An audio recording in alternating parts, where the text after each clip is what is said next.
आज कूलाम का नियम। कूलाम के नियम में मैं आपको बता दूं यहाँ पे क्या है। इस नियम के अनुसार सबसे पहले हम नियम के बारे में जान लेते हैं।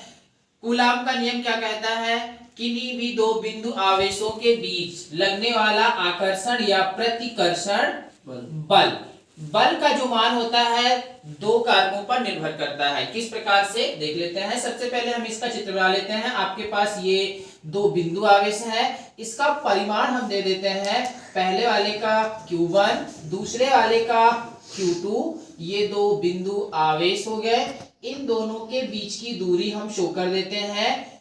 बीच की दूरी को हम शो कर रहे हैं R से। ये दोनों के बीच की दूरी हो गई। हमें बताना है कूलाम के नियम में दो बिंदु आवेशों के बीच लगने वाला आकर्षण या प्रतिकर्षण बल। तो आकर्षण या प्रतिकर्षण बल जैसे मैंने बताया है दो कारकों पर निर्भर करता है। पहला क्या होता है, दोनों बिंदु आवेशों के परिमाणों के गुणनफल के अनुक्रमानुपाती। ये पहला वाला आपका बिंदु आवेश हो गया, ये दूसरा वाला बिंदु आवेश हो गया। इन दोनों के परिमाणों के गुणनफल के अनुक्रमानुपाती, ये पहला कारक। दूसरे कारक पर हम ध्यान देते हैं, दोनों बिंदु आवेशों के बीच की जो दूरी r है, बीच की दूरी r के वर्ग के व्युत्क्रमानुपाती होता है। ये दो कारकों पर निर्भर करता है क्या, कूलाम का बल।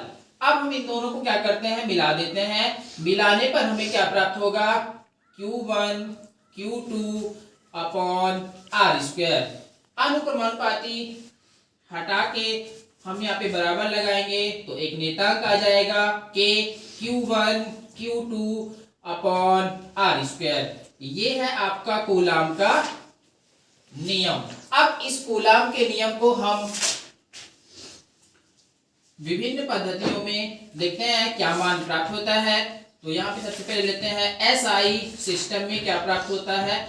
आपका SI सिस्टम में होता है K = 1/4πε0।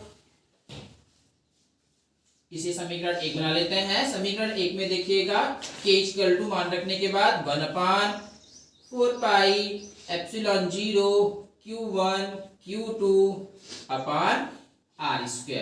इस तरीके से कूलाम का नियम हमें SI पद्धति में प्राप्त होता है। F = 1/4πε0 Q1 Q2 upon R²।